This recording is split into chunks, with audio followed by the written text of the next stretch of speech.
will this, your business be successful enough to make you do it full time?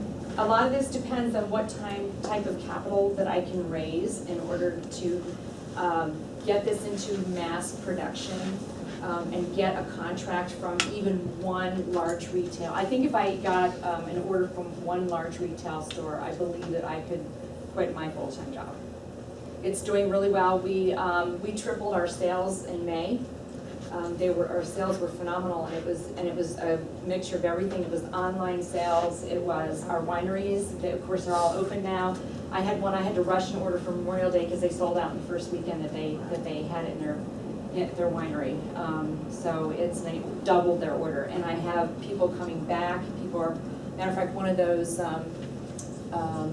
comments that were made by one of my buyers, she just purchased her second order online, because it really has worked for her. So how's your revenue changed if you're doing it full time? Pardon? How's your revenue changed if you're willing to dedicate full time? How's my revenue changed?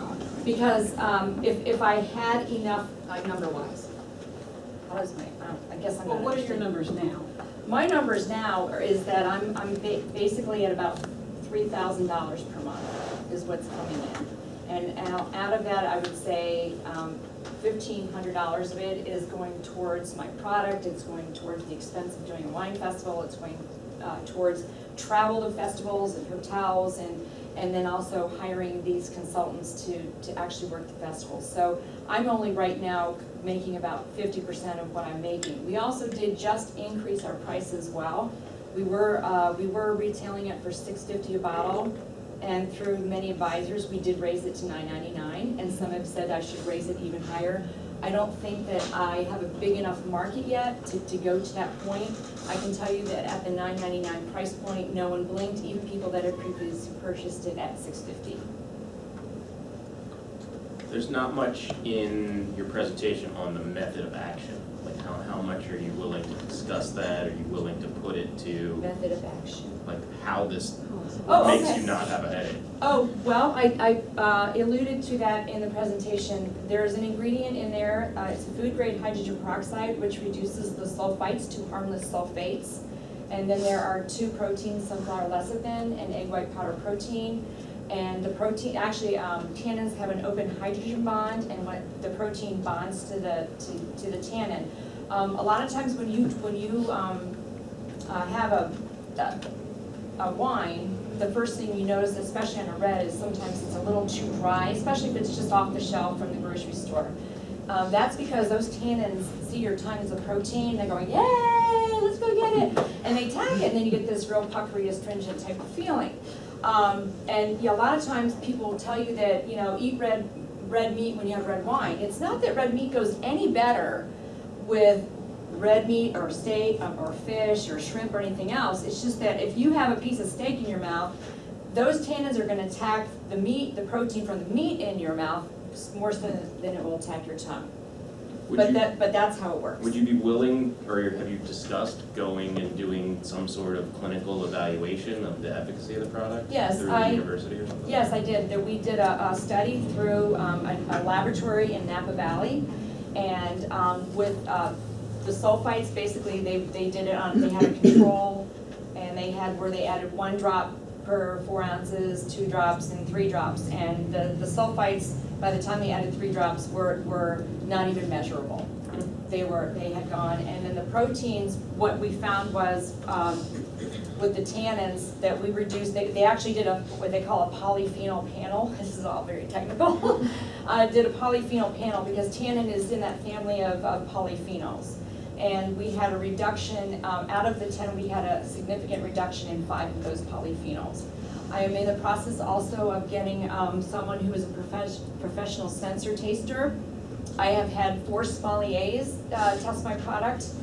I actually had 1 sommelier on a radio telling people about my product before he'd even talked to me. So yes, I am doing ongoing, and I would be willing to share the data because the data is good data. Is this product a food or a drug? How is it considered by the? It's interesting that you asked me that because when I've gone to Total Wine, I've gone there personally. I've gone there online, and they can't find that, they can't fit me into a category, and because of that, they've hesitated on contacting me, so, it's like an additive, it's like adding, cinnamon to your coffee, it's like adding, vanilla to a milkshake, it's more of an additive, because it's all food safe, there's nothing in there that is not food safe. Are there any differences in the liabilities between whether it's considered a food or a drug or any of that? No, I have really good liability insurance. The only issue that I had to deal with was with if any of my ingredients were recalled. I do have insurance to make sure that if any ingredients are recalled, I'm covered. How Yes. long does it take you to make these, and how many of them can you make in a year? Well, it takes me about an hour, maybe an hour and a half to make 500 of them. And I do bottle them, I package them myself, they do come in a little tiny package like this. You can see I have Heart Healthy on here. It's not only Virginia's for Lovers, but it really is, wine is heart healthy. If you can't have a glass of wine, women really are putting themselves at risk. It's been a known fact that the resveratrol, the antioxidants that keep you from getting blood clots and strokes and things like that. So, In April of this year, the American Cancer Society put out a study, a report that said women who are drinking multiple glasses of wine a week are more likely to get breast cancer.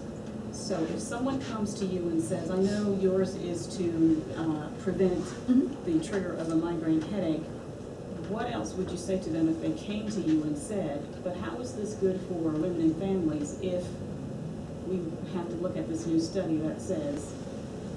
I actually would like to see that study It's online. and see who had that study. I actually worked with breast cancer for many years. I actually launched ThinPrep Patch Test, which is for surgery. All right. So we have scheduled